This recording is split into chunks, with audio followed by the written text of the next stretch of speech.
नमस्कार, राम गुलाम राय online classes में आपका स्वागत है। डीएलएड द्वितीय सेमेस्टर पाठ्यक्रम के अंतर्गत आज की विषय वस्तु है राष्ट्रीय शिक्षा आयोग के सुझाव। राष्ट्रीय शिक्षा आयोग या कोठारी आयोग ने देश की शिक्षा समस्याओं का गहन अध्ययन और विश्लेषण किया।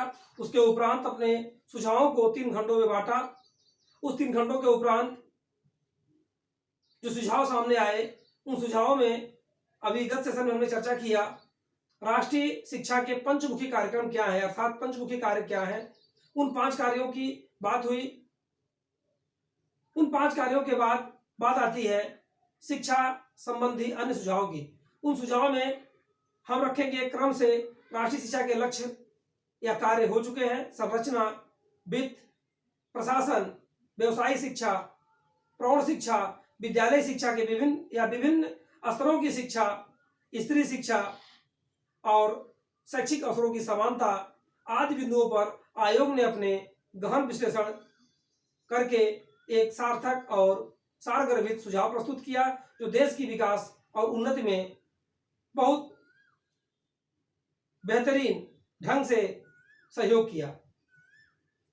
हम सबसे पहले बात करते हैं संरचना की।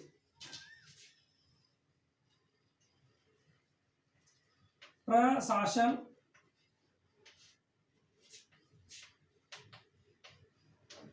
संरचना एवं वित्त। इसमें सबसे पहले बात है शिक्षा के प्रशासन के लिए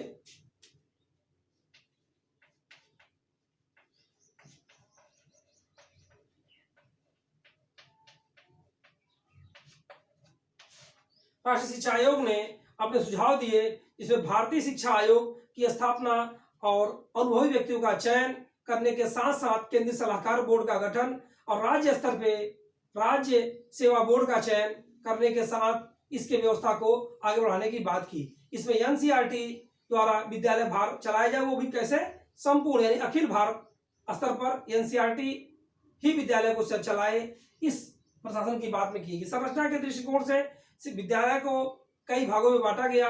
पूर्व प्राथमिक, प्राथमिक, उच्च प्राथमिक, माध्यमिक, उच्च माध्यमिक, इस प्रकार से उच्च शिक्षा तक एक क्रम बांटा गया जिसमें सामान्य शिक्षा को कम से कम 10 वर्षों के लिए रखा गया, अर्थात इसके अंतर्गत सामान्य शिक्षा 10 वर्ष के लिए रखा गया।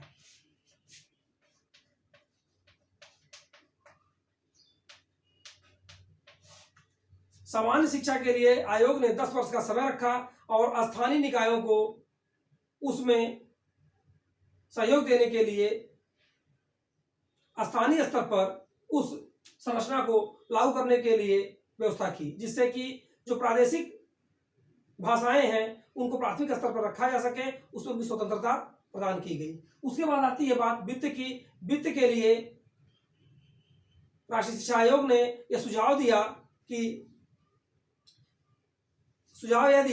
स्थानीय निकाय अपने क्षेत्र का भार स्वयं वहन करेंगे और आय के स्रोत बढ़ाएंगे तथा व्यक्तिगत आय के स्रोतों को प्रोत्साहित करेंगे, साथ ही साथ राष्ट्रीय आय में वृद्धि करेंगे। राष्ट्रीय आय में वृद्धि करने का तात्पर्य था कि हम किस प्रकार से यह तय करेंगे कि जो इस नीति आज बनाई गई है, यानी प्रति व्यक्ति आय अगर आज खर्च 12 रुपया है तो आने वाले समय में वह खर्च 54 रुपया हो, यानी 85-86 के दौरान। उससे यह अनुमान लगाया उन्होंने कि उस समय की छात्र संख्या भी बढ़ेगी और आज के हिसाब से 20 वर्षों बाद व्यय भी बढ़ेगा। उसको ध्यान में रखते हुए राष्ट्रीय शिक्षा आयोग ने 12 रुपए के स्थान पर 54 रुपए हो जाएगा, यह अनुमान पहले से लगाया। इसके बाद आई बात नियोजन की। नियोजन के लिए उन्होंने देश में पंचवर्षीय योजनाओं के माध्यम से नियोजन करने का कार्य सौंपा, जिसमें चौथी पंचवर्षीय योजना तक प्राथमिक शिक्षा और 5वीं पंचवर्षीय योजना तक कक्षा 8 तक की शिक्षा को निःशुल्क करने का लक्ष्य रखा गया।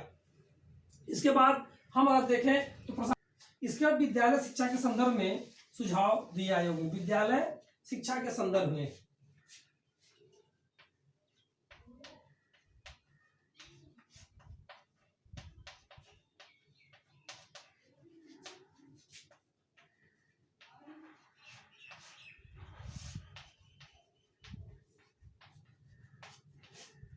विद्यालय शिक्षा के संदर्भ में आयोग ने सुझाव दिए, उसमें शिक्षा के पाठ्यचर्या, पाठ्यक्रम, पाठ्यपुस्तक, माध्यम, शिक्षण विधि, शिक्षक प्रशिक्षण आदि सभी बिंदुओं पर उन्होंने क्रमवार अपने सुझाव दिए।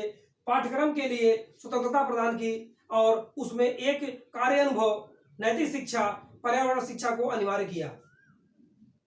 कार्य अनुभव, नैतिक शिक्षा और पर्यावरण शिक्षा को अनिवार्य किया। इसके माध्यम से पाठ्य वस्तु के बाद शिक्षण विधि लचीला हो, सरल हो तथा ऐसी वस्तु हो जो व्यक्ति के व्यवहारिक जीवन को मतलब यूं समझिए व्यवहारिक जीवन को वह जोड़ सके, व्यवहारिक जीवन से जुड़ी हुई शिक्षा हो। इस प्रकार से विद्यालय शिक्षा के निर्देशन और परामर्श की भी बात उन्होंने की कि विद्यालय स्तर पर निर्देशन और परामर्श की व्यवस्था जरूर रखी जाए और प्रत्येक छात्र को उसके लिए सुझाव दिए जाए। किसकी चीज के लिए? निर्देशन और परामर्श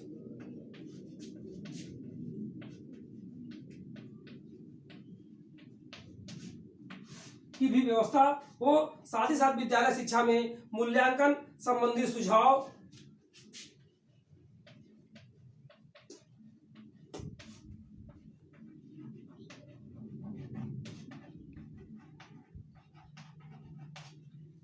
मूल्यांकन संबंधी सुझाव का मतलब यह था कि विद्यालय शिक्षा ऐसी हो जिसमें मूल्यांकन का व्यवस्था किया जाए, वस्तुनिष्ठ हो, साथ साथ वह व्यवहारिक और उसके बाद जो है वो विश्वसनीय हो, यानी वस्तुनिष्ठ हो, व्यवहारिक हो और विश्वसनीय हो। इसके लिए उन्होंने सतत मूल्यांकन का भी सुझाव दिया।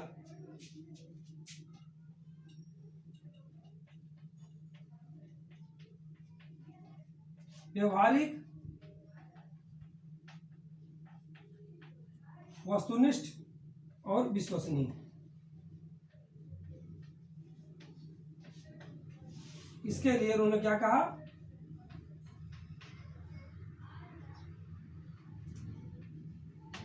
सतत मूल्यांकन की बात की।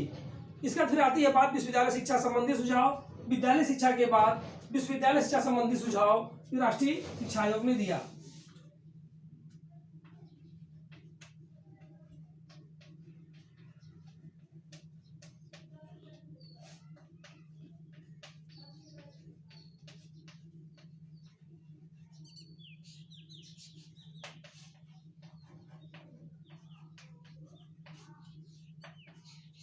विद्यालय के प्रशासन, वित्त, संरचना, पाठ्यक्रम, इन सभी बिंदुओं को उन्होंने रखा।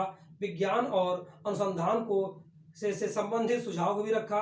शिक्षा शिक्षक स्तर के साथ साथ शिक्षकों के प्रशिक्षण की बात भी की और कितने दिनों का प्रशिक्षण हो इसके भी उन्होंने सुझाव दिए। शोध कार्य को बढ़ावा दिया जाए और विद्यालयी शिक्षा संबंधी सुझाव में राष्ट्रीय शिक्षा आयोग ने संगठन, उद्देश्य, पाठ्यक्रम, माध्यम, मूल्यांकन प्रत्येक एक बिंदु पर उन्होंने अपने गहनता से सुझाव दिए जिससे विद्यालय स्तर पर प्रशासन को मजबूत किया सके, विद्यालय स्तर पर, विश्वविद्यालय स्तर पर उद्देश्यों की प्राप्ति हो सके और तथा पाठ्यक्रम ऐसा हो जिससे उनके लिए जीवन उपयोगी हो सके तथा व्यावसायिक हो सके।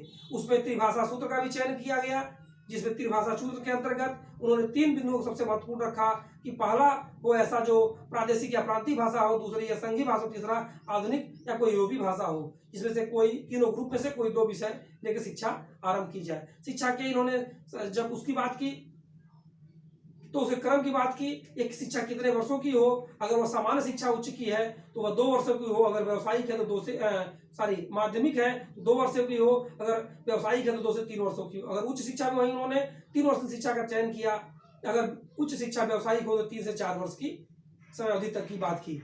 इसके बाद विज्ञान और अनुसंधान संबंधी सुझाव में उन्होंने शोध कार्यों को उच्च शिक्षा में महत्वपूर्ण स्थान दिया। शिक्षक स्तर और शिक्षक संबंधी सुझाव को उन्होंने सर्वोपरि रखा। शिक्षक से संबंधित उसके वेतन, शिक्षक एवं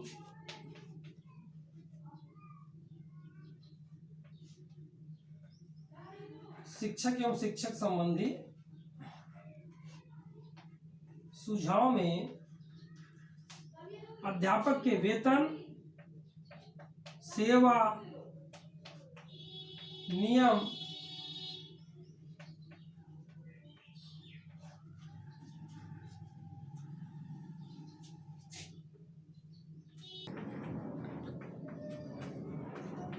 अध्यापकों के शिक्षक स्तर, शिक्षक संबंधी सुझाव, वेतन, सेवा, नियमावली, नियुक्ति आदि बिंदुओं पर राष्ट्रीय शिक्षा आयोग ने अपने विचार प्रस्तुत किए सुझाव के साथ। इसके बाद अगले क्रम में राष्ट्रीय शिक्षा आयोग ने स्त्री शिक्षा संबंधी सुझाव दिए।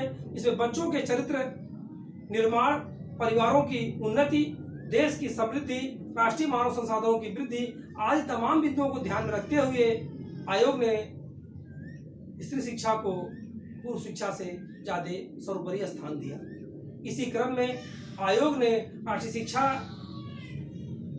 आयोग ने स्त्री शिक्षा के लिए विशेष प्रावधान तय किए। उनके लिए छात्रावास, वाहन की सुविधा, छात्रवृत्ति की सुविधा, अलग स्कूलों की व्यवस्था के साथ साथ उनको शिक्षा के समान अवसर उपलब्ध कराने की बात भी राष्ट्रीय शिक्षा आयोग ने तय किया। इसके बाद एक बात आती है स्त्री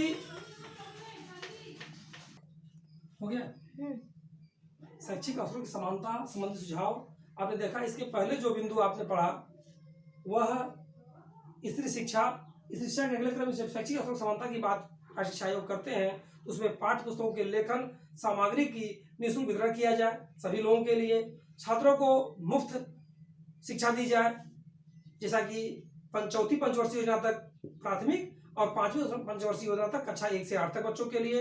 व्यावसायिक शिक्षक संस्थाओं में नियुक्ति की जाए, वेतनमान का विशेष ध्यान दिया जाए, कुशाग्र और प्रतिभावान छात्रों के लिए विदेश में पढ़ने के लिए अलग छात्रवृत्तियां दी जाए। कुछ व्यावसायिक पाठ्यक्रमों को पढ़ने के लिए ऋण शुल्क भी दिया जाए, अर्थात उनको पढ़ने के लिए शुल्क दिया जाए और व्यवसाय पाने के उपरांत तो अपने वेतन से उस ऋण की कटौती करे।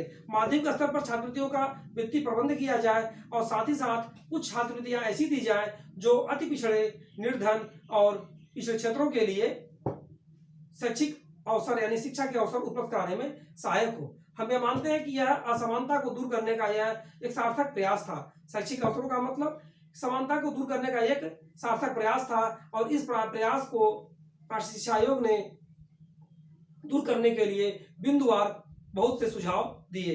उन सुझावों के क्रम में छात्रवृत्ति से लेकर विद्यालय से लेकर के उनके जातियों, पिछड़े क्षेत्रों, उन सभी बिंदुओं को ध्यान में रख करके शिक्षा के अवसर उपलब्ध कराने की बात की गई। और राष्ट्रीय शिक्षा आयोग ने प्रत्येक सुझाव के अंत में एक समस्या और समाधान का संक्षिप्त विवरण भी प्रस्तुत किया, जिससे देश के शैक्षिक उन्नति में किसी प्रकार की बाधा उत्पन्न न हो। और यह एक बृहद योजना प्रस्तुत की गई।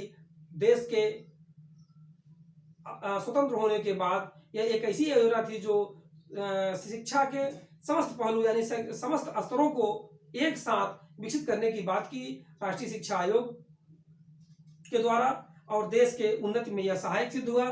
इसी के साथ यह वीडियो समाप्त होता है। धन्यवाद।